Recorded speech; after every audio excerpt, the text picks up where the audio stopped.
All right, welcome in, ladies and gentlemen, to the OBR Straight Talk podcast. I'm your host, as always, Jared Mueller. You can find me on Twitter at Jared K. Mueller.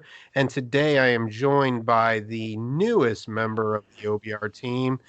I know him as Kenzie. You know him as Mac Robinson. All the great work that he is doing covering the Browns as the newest member of the beat. Mac, how are you doing tonight, buddy? Doing great, Jared. Miss you, buddy. How is the cruise? How's the cruise? There was way too many people. So for an extrovert, um, yeah, even as an extrovert, I'm tired, bro. But I'm excited for the Brown season coming up. But the cruise was good. But man, 6,600 people on a big ship, and all the rooms were kind of small.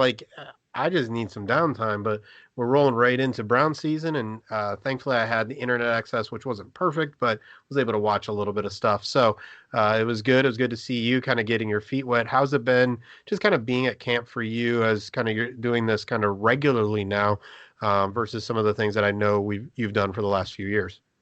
It's really been a whole kind of whirlwind for me over the last, couple of weeks, really. Kind of like we've talked previously, kind of like the full shift now. It's now fully complete for me, where I've now gone from the fan side of things over into the media side of things. My first year being credentialed this year, and really, it's been everything that I really could have wanted for that. And for me to be able to experience this is really a blessing for me, and I'm happy to be where I'm at. That's awesome. So just a quick background on Mac, in Jared's perspective. Mac went to media school or broadcasting school, whatever it is, something more than I did. And it was going there and was going to the NFL Combine one year that I was also going. And we had never met each other. We had interacted on Twitter and some other things, but didn't know each other at all. And so it was cheaper for me to have somebody else stay in the hotel room as well. So he responded. I told him, we'll get this room together. And then since that was probably my third or fourth year, I had kind of had a normal kind of prospect of how to handle the combine and what I was doing. And it would be weird just to have a random fan following me around because that's creepy, actually. So instead, we gave Mac the title of a Scout Media intern back when the OBR was a part of Scout Media. Now we're under 24/7 Sports and CBS Sports. So that is kind of the Mac story that I have of the background. And so Mac's been around since then and has done a lot of great work. And so Bob Evans, Barry McBride, myself, and others kind of talking through what the next step for the OBR, and it made a lot of sense to bring Mac in. And so from Scout Media intern unofficially to an OBR staff member. So Mac, we're going to just jump right into it. Obviously, you're there every day now and you're seeing everything going on and all the big stories get talked about. But when you look at kind of something you've seen that's going under the radar that first you saw that it's just been positive about, whether it's a certain player, the team, sides of the ball, whatever, what is something that stood out to you that's really kind of the under the radar story that's been real positive? Well, honestly, I was coming into this camp looking at the defensive backs, and I really thought that there were some question marks. Obviously, you had Terrence Mitchell and T.J. Carey who were kind of up and down last year. You lose your Bro Peppers to bring in Odell Beckham Jr. And while I'm happy to have Odell, that's still a loss that you have in that secondary that you have to replace. And really, I was curious to see who would kind of stand out from the group. And I've really been surprised at the depth of the defensive backs. Jermaine Whitehead has looked very good. He's been getting a lot of first team snaps. A lot of positive things to say about him. Also, too, Justin Burris has really been interesting too, because they've also been utilizing him in that same kind of role. I haven't seen as much of Morgan Burnett, so for me, I kind of had the expectation that that was going to be Burnett's job going into it, but really, it's kind of been turned on its head. And also, too, I got to say, I was expecting more of a learning curve for Greedy Williams heading into training camp, but really his natural ball skill is out there, and not only that too, his natural feel for coverage really has really helped himself. And honestly, he's way ahead of the curve that I had for him heading into camp. And honestly, for me, I am expecting him to be the day one starter. Wow, that is big. I think you hit on a lot with the defensive backs, but specifically safety. I think it's what's going to be really interesting. They brought Morgan Burnett in to be the starter, but Whitehead has really, at least based on noise, and I'm not there, White has really seemed to outplay him. And so obviously I think Wilk's going to use a lot of three safety, big nickel kind of things. But What happens if Morgan Burnett's not the starter? What happens if Whitehead is the starter? What happens if Burris is kind of neck and neck with Burnett? Do they just cut the guy because he's not going to play special teams? I don't think they're going to, but I think there's some interesting things there because at some level, it'd be really nice to save $1 million here and $1 million there and a couple million here. And I don't know all of Burnett's salary cap, but he really was brought in as kind of the assumed starter. And it seems like injuries and limited ability to play early really gave Whitehead an opportunity to play. And now it's interesting what Burnett's role is going to be on the team. But what's really clear is that how the strong safeties have played has kept Eric Berry's name out of everybody's mouths. And my expectation was we're going to hear about him soon. It's probably going to happen. But we haven't heard anything about Eric Berry. And I think it goes to, like you're talking about, the surprise of the defensive backs and how they've played as a whole. Specifically, I think Whitehead really changes things for them there because you can't have Burnett and Berry on the team with Whitehead starting or playing a majority of those snaps in the secondary. When you talk about Greedy Williams' feel for coverage and ball skills, how do you see those things? Like what visually do you see that gives you that idea that he has a good feel? Because obviously feel is a very kind of esoteric word, but what do you see on the field that has said, wow, Greedy's above where I kind of expected him to be, which also happened last year with Denzel Ward. So for me, when I'm watching Greedy, a lot of times they have him kind of matched up against Odell, and Steve Wilkes has even mentioned the fact that that's not by coincidence. That's not a coincidence for him, and they've really been trying to force that matchup upon him. And not only has he been able to have the speed to match up step for step, but he's been going stride for stride with him and kind of going along with him in coverage as well, and whether it be man to man, but also too in zone. And I will say this about Greedy, I didn't mention this too, but despite what everybody was saying when it came to draft Twitter and everything like that too, he really has stepped up in the run game as well and has shown to be a willing tackler. And I think that kind of lends credence to the narrative that was out there about him talking about the fact that, look, I need to make sure that I don't hurt myself as I go ahead and go into the NFL. And I think the Browns got themselves a seal in round 2. Sounds good. So we start with the positive because you know me, I'm a positive kind of guy, and so are you. But we do need to talk about some of the possible negatives. So obviously the offensive line, we can talk about that, but we've known that there's some concerns there, and maybe you're still going to go there, and that's okay. We know the interior, the defensive line. We had hope for a couple guys coming in there to kind of bolster the depth that haven't happened. But when you think of kind of an under talked about story on kind of the negative side of what you've seen, where is there a concern on this team that you think might become a bigger concern as the season gets going? Well, I'll give you two answers here. So there was one that I had a big concern about that's kind of been qualmed a little bit as camp has gone on, and then I'll give you the one that I think has a chance to really grow into a big problem for this team.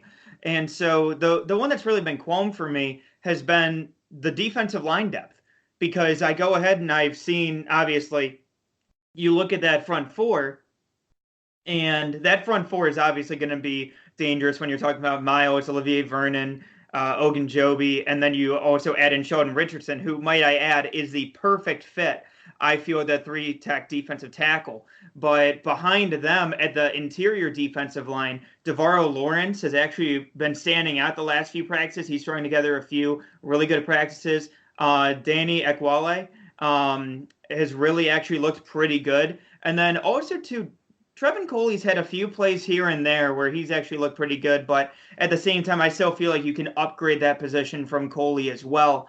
And also, too, I know he just got added in, but local kid Tracy Sprinkle has got sprinkled in. Yeah, just a little bit, just like that Salt Bay meme, but pretty much. But yeah, so I'm interested to see how the defensive line depth shakes out. I really think that isn't as much of a concern that I had from day 1 now to day 11. But the negative side of things, I got to say, you mentioned it, but the offensive line at right guard specifically, Greg Robinson has looked very good to me. I really like what I've seen from Robinson, and not just for namesake alone.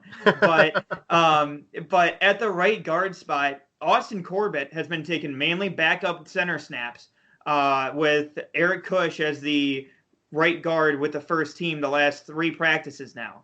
And I'm not going to lie, I really think that he ends up holding on to that position. And I mean, Kyle Kalis has really kind of been phased out a little bit as well. But between Cush and Corbett, Corbett was getting manhandled by defensive tackles with the third team at center. So it's not looking good for Corbett.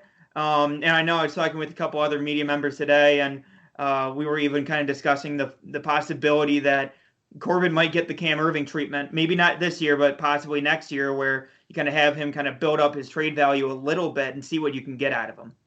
And I think that's something, unfortunately, Browns fans, and media, we've seen every kind of spectacle that you could possibly have. So we have someone to compare a bad player to in the last 15 years, right? So, whether it's Dwayne Bowe or whoever, we always have somebody to compare it to. But I think, I'm always concerned when you try to kind of jack of all trades somebody. Let's let a player get really good at something and then give them more, right? And so I do have concerns about moving him around. Even right guard, left guard, those kind of things are significantly different, even though generally fans are going to be like, well, it's just guard, it's inside, it's right next to the center. Just which hand you have in the ground matters. Like it changes everything. It's comfort, it's muscle memory. And so I'm less shocked that at center, to snap the ball and get your head up like that, the ability to do that is really, really difficult. I think people don't appreciate it. They really appreciated the year after Alex Mack left. I think you're putting Corbett all over the place. I think it's interesting though, those two concerns combined, you wonder, are the defensive tackles looking better because they're dealing with the right guard situation, right?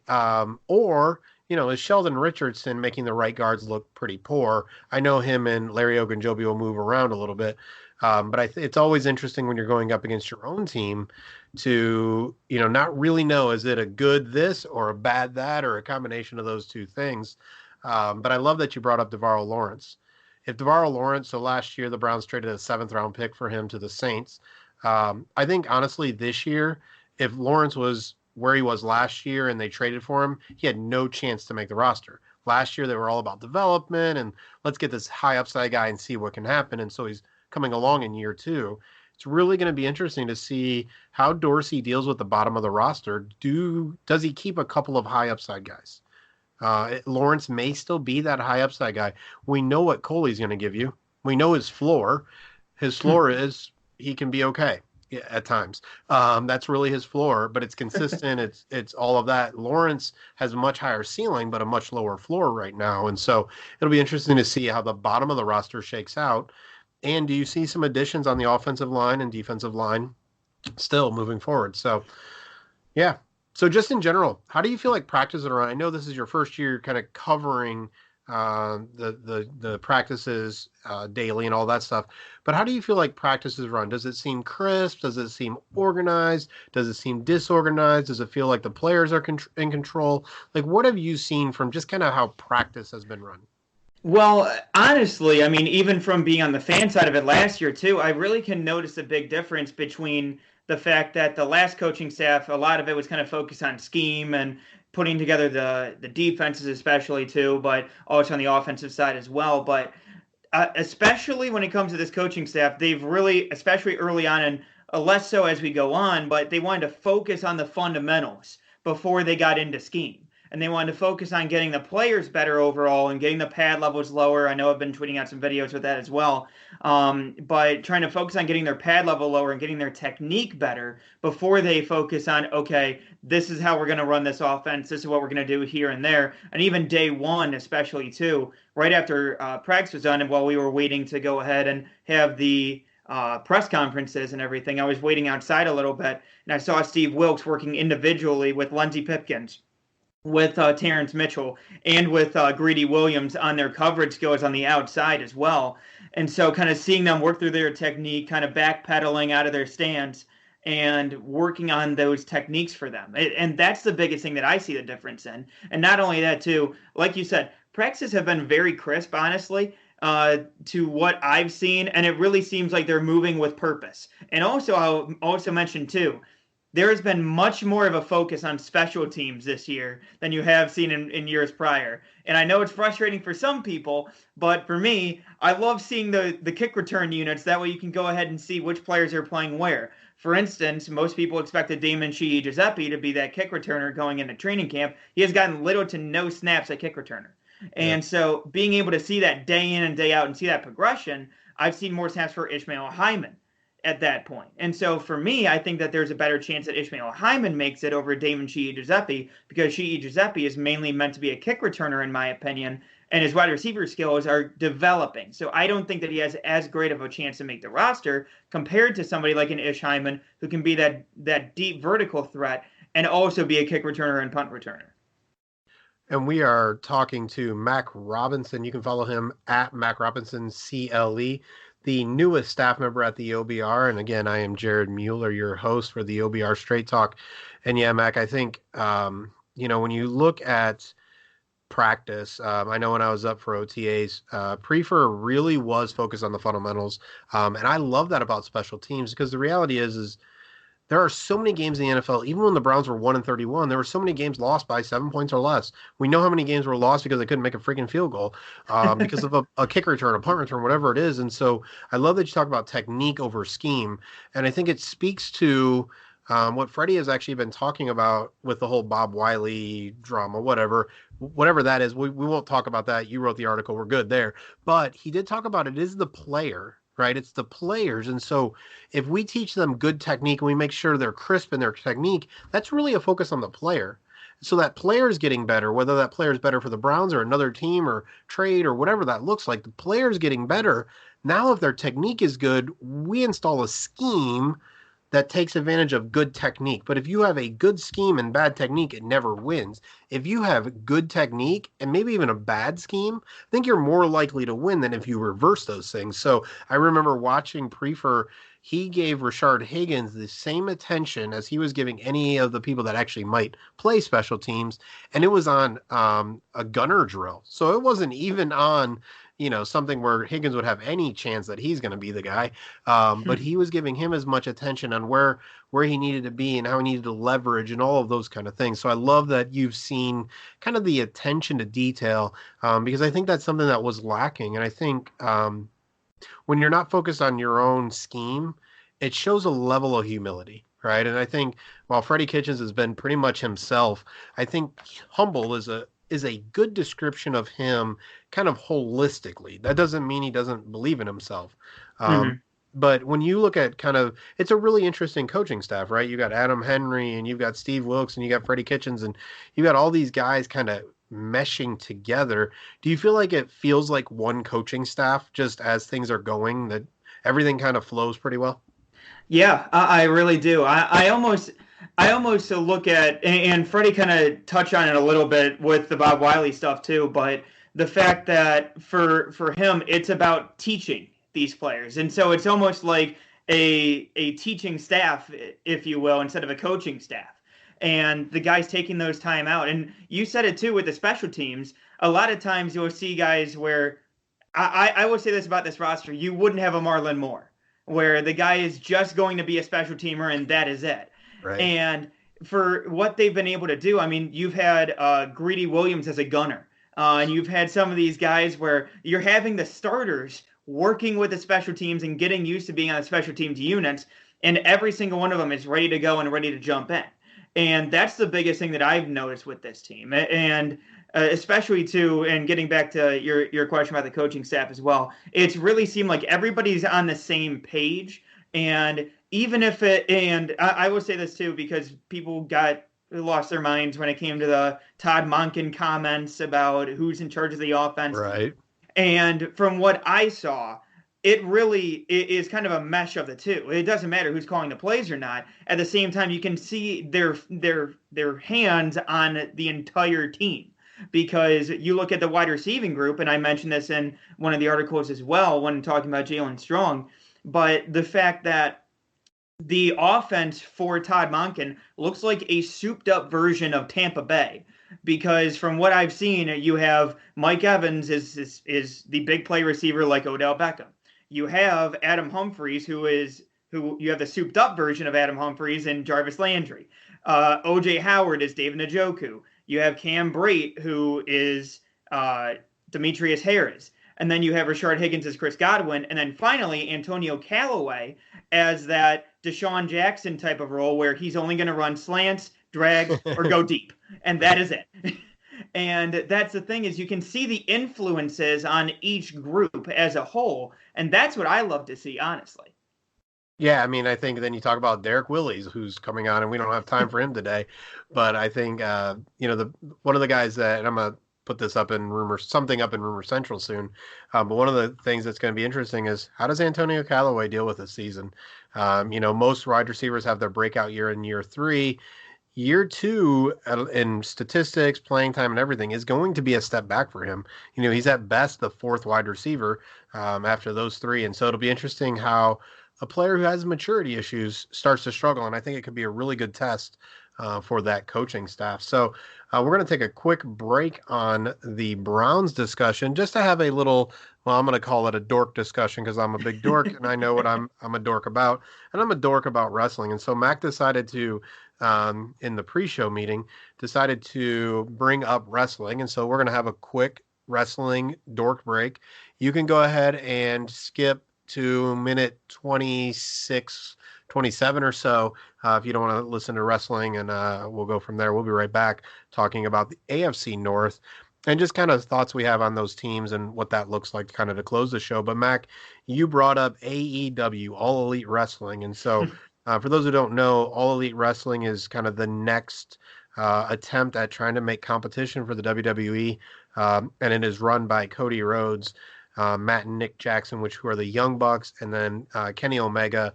And the big names that you would know is Chris Jericho and a gentleman by the name of Jon Moxley. But Jon Moxley, you don't know that name if you only follow WWE, but you do know the name of Dean Ambrose. Jon Moxley is Dean Ambrose. So Chris Jericho, Jon Moxley will actually be fighting for their heavyweight championship. But AEW is new. They'll be on TNT on Wednesday nights. And also on Wednesday night is the WWE Network's NXT. So, Mac, you are a casual wrestling observer. I'm the wrestling dork. Tell me your thoughts on AEW coming in. What does it do for you as that casual wrestling fan? Well, for me, because I tried getting into WWE around WrestleMania and everything like that, I was super into Becky Lynch. That's one of my favorites for me. But any ladies with red hair want to get a hold of Mac Robinson? I think he's telling us something.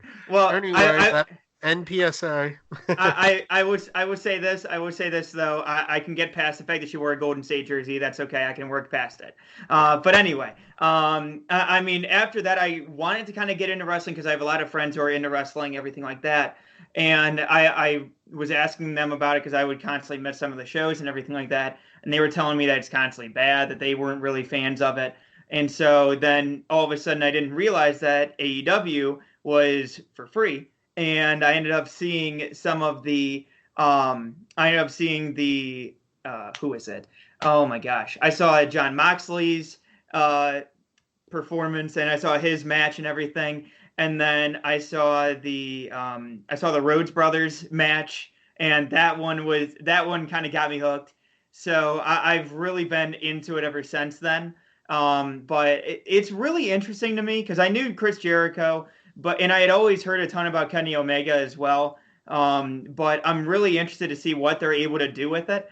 And I'm genuinely intrigued to see how they do, because also I listened to another interview with Jericho as well. And he was talking about bringing up some of the younger wrestlers who might fit more with my demographic and younger demographics as well, compared to the wrestlers that the WWE keeps on kind of trotting out. Gotcha. Yeah, and I think what's going to be interesting about AAW is they really are trying to be more sports oriented. So wins and losses matter. They're actually going to keep track of those things. And so there'll be a part of that where they plan on every match having a real finish. So there's a part of it that's old school, but it's competitive. The storylines are going to be new and fresh. And it's not just going to be the same old repetitive roll people out in the same kind of roles and kind of bleed it dry, I don't think. It'll be interesting how they're able to do the weekly show with TNT. And I think for fans of who have been fans of wrestling, I would encourage you to either watch AEW or WWE's NXT because it's actually really exciting. Like I compare it to back in my day, WCW's Nitro was most interesting to me when it had high flying cruiserweights were flying all over the place and doing crazy flippy stuff and whatever, and then had some cool storylines. And so they melded those things. If it was only storylines, I'd be like, all right, well, my soap opera's on. But they had that athletic competition kind of thing going, and they had the storyline. So they really melded those two well together for me. I think AEW will do that. Again, that's going to be on TNT, I believe, on Wednesday nights at 8 o'clock, starting here in a couple weeks, a couple months. So you don't have any football generally on Wednesday night unless, is that Maction night? I know everybody loves Maction. That's Thursday. I think that's Thursday. That's going to be Thursday. that Pat McAfee. That's going to be Pat McAfee on ESPN. That's right. But I just encourage that. I think wrestling is an opportunity for men specifically, not always men, because there's been a women's revolution, Becky Lynch, Ronda Rousey, all that stuff. But I think it's just an interesting way to spend your time and things to get interested in that don't actually matter, right? Sports, wrestling, TV shows, they don't actually matter, but they matter a lot. So it's a really interesting place to be when it comes to that. So Mac, I'll be interested to see how you engage with AEW, get into their storylines, learn about people like Darby Allin and MJF and Jimmy Havoc and the Lucha Brothers are amazing. Their ability to perform is awesome. So it'll be interesting to see that. We'll probably talk about that in future podcasts. But as I promised, it is about the 27-minute mark. So if you were jumping back in because you didn't want to hear about wrestling, you should jump in right about now. So, Mac, before the show, I told you I wanted to talk a little bit, and I'm going to do some AFC North previews of the actual teams and some of the details throughout the next couple weeks. But when you look at the AFC North, obviously the first thing the Browns need to do is win the division, right? Freddie talks about February because he's talking about Super Bowls. Super Bowl is the only goal. There are no other goals for Freddie Kitchen, which I love. But you have to win the division first. That's the easiest way to get to the playoffs and have a chance at the Super Bowl is going through your division. So when you think about the AFC North, what pops out to you about these teams that makes you feel like the Browns have an opportunity to leapfrog all of them who have dominated the division over the last 10, 50 years, whatever, and actually take the division crown? What's something that you're seeing with these teams? Well, honestly, I mean, taking a look at Pittsburgh, let's start with them. And honestly, I think that the loss of Antonio Brown, I think is going to hurt them more than people are kind of letting on. I really feel like Juju, I think, can be a very good receiver. But at the same time, we still don't know what it's like without Antonio Brown being there to take away that defensive attention. So I think that's something that you have to kind of watch with them as well. And not to mention too the kind of depth outside of Juju, I kind of question a little bit. I think that James Washington was obviously a high pick for them as well as Deontay Johnson. So really, I think that it's going to be interesting to see how they kind of shake out. And then taking a look at Baltimore, I mean, for me, I think that they really didn't impress me when it came to replacing your edge rushers. You lost your top two edge rushers. And not only that, you lost your middle linebacker, and who was the heart and soul of that defense in C.J. Mosley. And so, really, you did nothing to replace that. And I mean, sure, you got Earl Thomas over the top, which that's all well and good. But at the same time, when you're dealing with a Nick Chubb and when you're dealing with a Kareem Hunt at that point, then what are you going to do to stop those guys as well? And also, too, when you've got those guys in the slot like Jarvis Landry that you're going to have to deal with, how are you going to be able to cover some of those guys? So really, I question how they're going to be able to handle that as well with their pass rushing situation. And then Cincinnati is Cincinnati. I think they have a chance to be the number one pick in the draft. So, Yeah, I mean, I think it's what's really interesting about Cincinnati is they have rode the Andy Dalton wagon for so long, and as Browns fans, we've seen so much turnover, and then in Cincinnati it's been the exact opposite. But at least in Cincinnati, that led to playoff, and division titles and making it to the playoffs. But they rode Marvin Lewis and Andy Dalton there wasn't much tread on the tires, anyways. but they stayed consistent, and they're terrible. And I would say they had the best roster outside of Andy Dalton probably 3 years ago, 4 years ago, 5 years in that kind of time frame. And now they're horrible. Their offensive line has fallen apart. Joe Mixon is going to get run into the ground, and I'm not sure which one Myles Garrett's going to hurt, but Mixon, Andy Dalton, Ben Roethlisberger. I mean, at least Lamar Jackson's harder to catch. But I think the Browns defense is going to hurt one of those guys just because they're going to be so dependent on them. And like you said with Pittsburgh, it's not just people are like, oh, Juju can replace Antonio Brown. Cool. Like you said, who replaces Juju, right? And I think that's the key is like Cleveland now.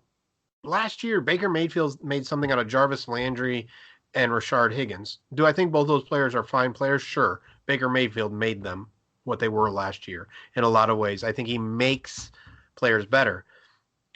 But it also helps to have other players around, right? David Njoku in the seam helps open things up. Running game helps open things up. Oh, you had OBJ now, right? Who does that in Pittsburgh, right? We saw what James Conner was. I think he's a replaceable back. And so you have Juju and you have Ben. What else do you have? And here's my always under talked about. Mike Munchak is gone. Yes. Their offensive line coach who has turned rags into riches is gone. He's in Denver now. He said it was a family decision. I would probably be sick of Ben Roethlisberger by now myself too. So I think for Pittsburgh, you can talk about, I think Antonio Brown leaving and Le'Veon Bell leaving are two pieces of that puzzle, but that offensive line is no longer getting coached by the best or one of the best. I think that's going to be huge. I think the thing that is different for me about Baltimore, probably in the positive, is they just went all in on the way they're going to do things, which is we're going to run the ball a lot. And we don't even really care about edge rushers. It's kind of the opposite of the Peyton Manning-led Colts, where there was Peyton Manning, we're going to pass the ball a lot, so we need edge rushers. They're not really worried about edge rushers because they're just going to run the ball and try to control the clock. So while I don't know if it's going to work, I don't think it's going to work, they really did kind of go all in on complementary style football that I think will be at least interesting. It'll make life difficult for other teams, but they lost a lot of talent.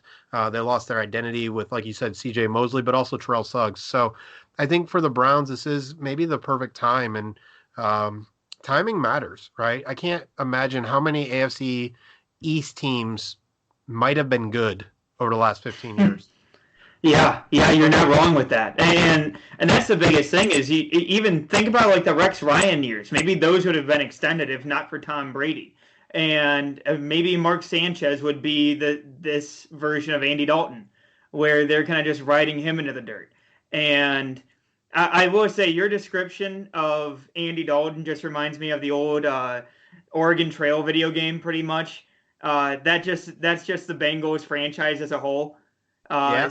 So that's the way that I kind of look at them. But the one thing that I will say, because I was a big Lamar Jackson guy coming out in the draft too, I think that they're kind of smart with, like what you said, building out early at least to be strong in the run game. But when you have a Miles Boykin and when you have a Hollywood Brown as well, kind of developing as wide receivers, hopefully by that point, Lamar's a little bit more comfortable as a pocket passer and able to work in that kind of an offense. So maybe those guys are able to kind of develop with Lamar as Lamar kind of grows as a passer. Yeah, I mean, absolutely. And it's perfect complementary football. If you're going to bring 8 in the box, I'm going to throw the ball to the guy who can run really fast. And I'll throw it really far because I got a big old arm.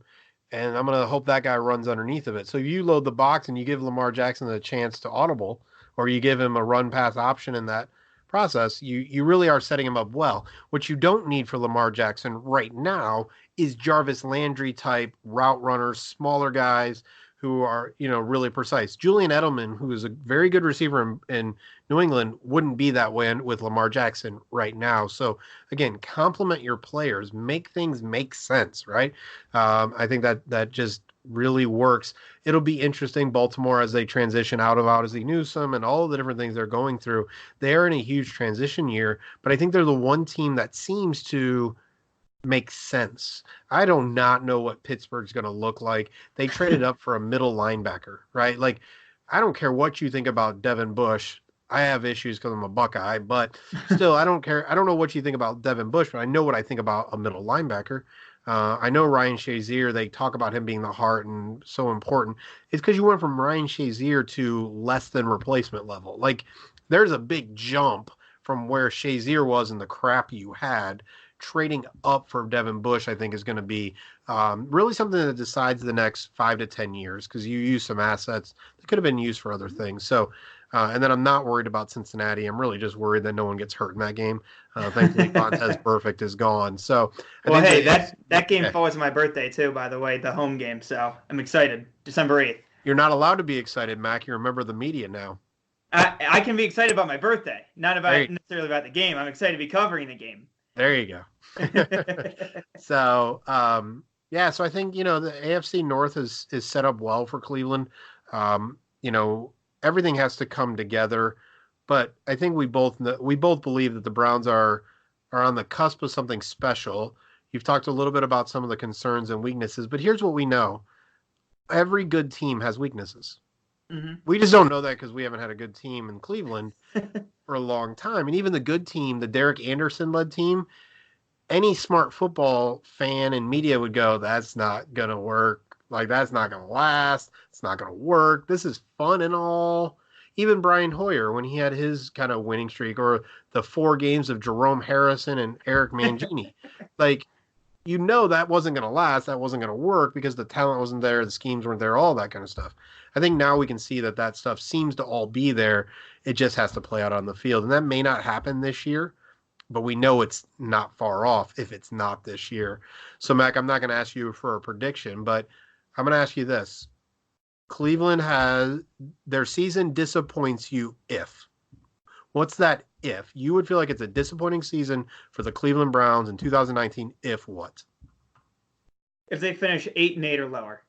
Okay. That's because I've been kind of I've been avoiding the prediction game and everything like that because I've been burnt by it in the past, obviously. So I've been giving kind of a ceiling and a floor. And so for me, my floor for this season for them is 9-7. I think that there's a chance early on where they can struggle, and if they aren't able to kind of get in check early on in the season, I feel like there's a chance that they might stumble through that first part of the season. But I do feel like that second part of the season should be good for them to kind of build up their confidence.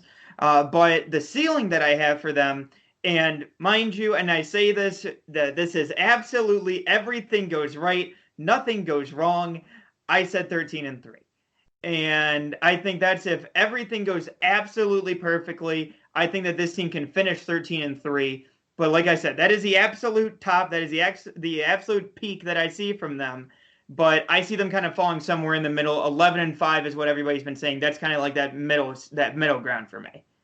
Yeah, I mean, I think those are realistic floors and ceilings. I wonder when the emotion wears off. When I think the offense is going to get bored here soon. I tweeted that out today. I think the offense gets bored, and Freddie's going to have to put his foot there.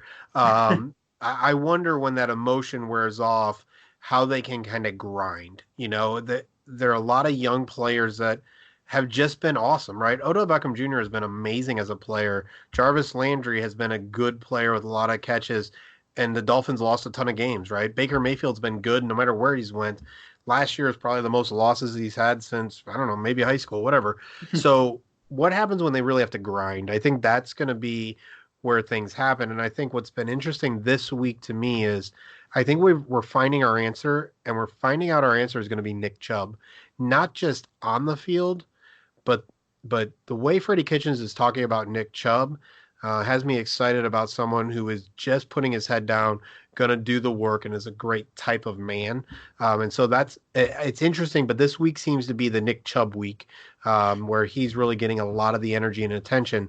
And so I'm hopeful that when the season comes to a grind, when the emotion has worn off and the excitement has worn off, and injuries are, they're just going to happen somewhere, that they can ride Nick Chubb, they can ride Kareem Hunt later to wins when it's not just high flying, fun, and exciting. Because it's a very emotional team. You brought up the Warriors earlier, and obviously I don't love that team, but one of the things we knew about the Warriors is they were very emotional. If you got them off their game, they were done or Mm-hmm. done for sections of the time. That is probably my bigger worry about this team is that they're just a really, they can ride a lot of happiness and fun and excitement and jovial and all that stuff. But what does the grind look like? And that'll be something that the mental health guy will focus on a lot this season is how do they grind during those difficult times? So, well, speaking of grinding people make sure you're following Mac on Twitter as he is learning the grind of covering the team on a day in and day out basis for the Orange and Brown Report. So again, it is Mac Robinson, CLE. You can find his work on the OBR, and maybe we're going to steal him away for the Straight Talk podcast as often as possible because I'm going to tell him he owes me one. I don't know, whatever works to get me what I want, that's what I'm going to do. So, Mac, thank you for coming on tonight at such short notice. It is we've done our 40 minutes that I was hoping for tonight because my cruise brain can only do so much. So, Mac, thanks for coming on tonight, and we will talk soon. All right, brother? Of course, brother. Anytime, anytime. All right, man. I appreciate it. Again, you are listening to the OBR Straight Talk. I am your host, Jared Mueller. You can get a hold of me on Twitter at Jared K. Mueller. That's JaredKMueller. And again, thank you to Mac Robinson for coming on. You can see him on Twitter at Mac Robinson CLE and all of our work at the OBR. Thank you for stopping by, and go Browns.